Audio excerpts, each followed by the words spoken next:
नमस्कार, times of Swaraj में आप सबों का स्वागत है। मैं हूं संतोष सिंह और आज टाइम्स ऑफ स्वराज के खास कार्यक्रम सियासी संग्राम में चर्चा करने जा रहे हैं कि आखिर ललन सिंह को हो क्या गया है, या फिर ललन सिंह इतने असहज क्यों है, उन्हें बार बार सफाई देनी पड़ रही है। जी हाँ, राजनीति में कुछ भी ऐसा नहीं होता है जो बिना कुछ हुए हो जाए। राजनीति में हमेशा वो बातें होती हैं जो किसी दूसरे अंदाज में कहा जाता है। देखिएगा, पॉलिटिशियन सब चर्चा करेगा ताजमहल का तो समझ लीजिए कि कुतुब मीनार पर अटैक करने वाला है। कुतुब मीनार को कह रहा है लेकिन वो चर्चा करेगा ताजमहल का। तो आज जातीय जनगणना के सर्वेक्षण के रिपोर्ट जारी होने पर जदयू कार्यालय में बड़ा कार्यक्रम का आयोजन किया गया। नीतीश कुमार को धन्यवाद दिया गया। इस मौके पर ललन सिंह का अंदाज बड़ा बिंदास तरीके का था। अमूमन ललन सिंह इस तरीके के भाषण देने के माहिर नहीं रहे हैं, लेकिन अंदाज आज कुछ ऐसा ही था। तो पहले जरा सुन लीजिए ललन सिंह का भाषण, बड़ा मन से सुनिए, आनंद आएगा। और वो उन तमाम सवालों का उन्होंने जवाब दिया है जिन सवालों को लेकर मीडिया इन दिनों उनको टारगेट लेती रहती है, एकदम आराम से टारगेट लेता है। जरा सुनिए क्या कह रहे हैं ललन सिंह। कान में कुछ कुछ प्रचार करता रहे, इधर से उधर भ्रम फैलाता रहे। आज देश का जितना मीडिया हाउस है, यहाँ जो साथी हैं हम उनको नहीं कर रहे, यहाँ जो मीडिया के साथी हैं वो तो मन मन समझ रहे होंगे कि सही है बोल रहा है, लेकिन जो इनके मैनेजमेंट है, इनकी जो व्यवस्था है, उस सब पर उनका नियंत्रण और उसके माध्यम से दुष्प्रचार करने का काम करते रहे। कभी कहेंगे मीडिया में देखिएगा 4 दिन तक चलता रहेगा कि नीतीश कुमार और ललन सिंह में टकराहट हो रहा है और नीतीश कुमार ललन सिंह को सेट कर रहे हैं, यही काम में लगे हैं। कभी प्रचार करेंगे कि नीतीश कुमार भाजपा में जा रहे हैं, नीतीश कुमार जी भाजपा में जा रहे हैं, तो ललन सिंह रोके हुए, अरे नीतीश कुमार जी को भारतीय जनता पार्टी ने जितना अपमानित करने का काम किया है, हम नहीं समझते हैं कि कभी नीतीश कुमार जी के सपने में भी भारतीय जनता पार्टी ने करने की बात। तो आपने सुना कि नीतीश और ललन सिंह में विवाद हो रहा है। बीजेपी नीतीश के साथ कुछ गलबैयां कर रहा है, लेकिन ये सब कहने की जरूरत क्यों पड़ी है? ये कहने की जरूरत क्यों पड़ रही है कि सपने में भी नीतीश कुमार नहीं सोच रहे हैं कि वो बीजेपी के साथ जाएंगे। ये बार बार प्रमाण पत्र देने की क्या जरूरत है? आप ललन सिंह के लगातार भाषणों पर अब गौर करिए, या मीडिया से बात करते हुए आप गौर करिए। जितनी सहजता से कभी नीतीश कुमार जिन बातों को नहीं रख पाए हैं, उससे कहीं अधिक सहजता से ललन सिंह अक्सर बोलते हैं कि बीजेपी में जाने का तो कोई सवाल ही पैदा नहीं होता। तो आखिर बार बार ये कहने की जरूरत क्यों पड़ रही है, बड़ा सवाल है। और अगर चर्चा है कि ललन सिंह और नीतीश कुमार में कुछ न कुछ चल रहा है, तो फिर उसकी सफाई इस तरीके से देने का मतलब क्या है? ये सारी बातें ऐसी हैं कि राजनीति में जो बिसात बिछाई जाती है ना, शतरंज की बिछात, उस पर ये सुट बैठ रहा है, मतलब एकदम परफेक्ट बैठ रहा है कि कुछ न कुछ चीजें चल रही हैं। और स्वाभाविक तौर पर जिस तरीके से चीजें चल रही हैं वो जदयू के लिए सहज नहीं है। ललन पासवान का जाना, दिनारा विक्रमगंज जाना और अशोक चौधरी के साथ बहस होना, आज पार्टी कार्यालय में आयोजित धन्यवाद कार्यक्रम में अशोक चौधरी का उपस्थित नहीं होना, ये मतलब बिना, कहते हैं ना कि बिना झाड़ी का आग नहीं हो सकता है। ये कुछ न कुछ चल रहा है, और जो चल रहा है वो दिख नहीं रहा है, और जो दिख रहा है वो चल नहीं रहा है। मतलब एक फर्क देखिए, जदयू के साथ ये बड़ी समस्या है कि नीतीश कुमार भी मैनेजरियल है, मैनेजमेंट करना बैठते जानते हैं।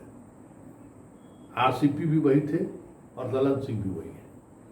कोई पॉलिटिकल क्राइसिस के समय में या पॉलिटिकल चीज़ों में किस तरीके से निर्णय लेना चाहिए, हमें लगता है कि आरजेडी में बहुत कम ऐसे जैसे आरजेडी में बहुत सारे ऐसे नेता हैं, जदयू में ऐसे बहुत कम नेता हैं। विजेंद्र यादव टाइप जो हैं अब वो अस्वस्थ रहते हैं, वशिष्ठ नारायण सिंह हैं वो भी अस्वस्थ रहते हैं, और अब जो सामने दिख रहा है वो सारे ऐसे लोग हैं, कह सकते हैं नॉन पॉलिटिकल लोग हैं। तो ये जो बार बार कहा जा रहा है,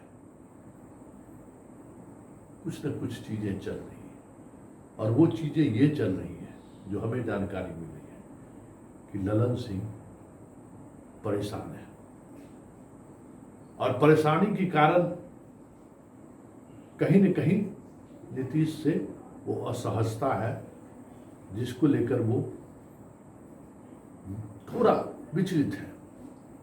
लालू यादव से बार बार मिलना, लालू यादव घर पे हैं या नहीं है, पहुंच जाना, ये सारी चीजें दिखा रही हैं कि ललन सिंह थोड़ा विचलित है।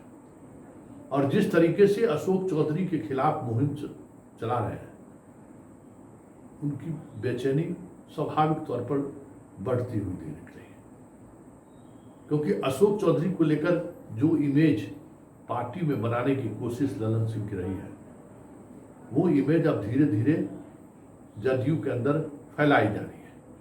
ये तो बीजेपी का एजेंट है, बीजेपी का एजेंट है, और कमोबेश उसी तरीके से अशोक चौधरी के बारे में अब पार्टी के अंदर और बाहर भी चर्चाएं होनी शुरू हुई है। दिनारा में जो कुछ भी हुआ वजह वही है, लेकिन बड़ा सवाल यह है कि ललन सिंह को अशोक चौधरी से परेशानी क्या है। एक दौर में उन्हें आरसीपी से भी परेशानी थी, लेकिन आरसीपी पर जब हमला बोलना था तो उपेंद्र कुशवाहा साथ थे।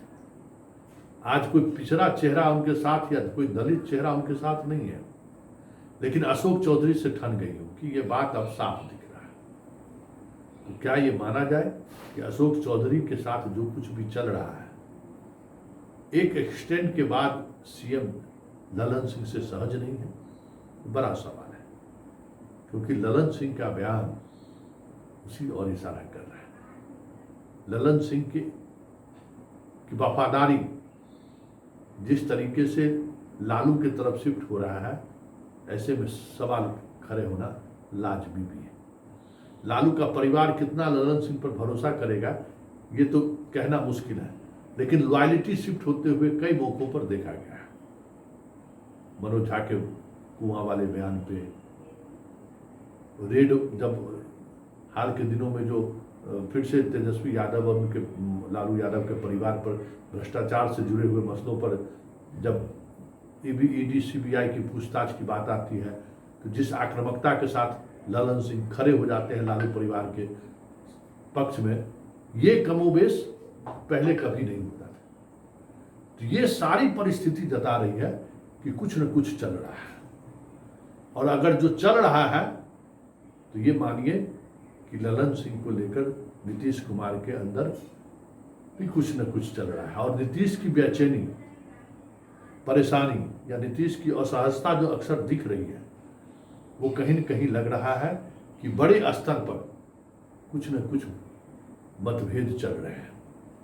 अब इस मतभेद का कितना असर 2024 के चुनाव पर पड़ेगा ये तो आने वाला वक्त बताएगा, लेकिन जिस तरीके से ललन सिंह की गैर मौजूदगी में आनंद मोहन से नीतीश की मुलाकात होती है, और अब कहा जा रहा है कि हिना साहब भी जदयू के दरवाजे पर आना चाह रही है, और उसकी भी कोशिश शुरू है।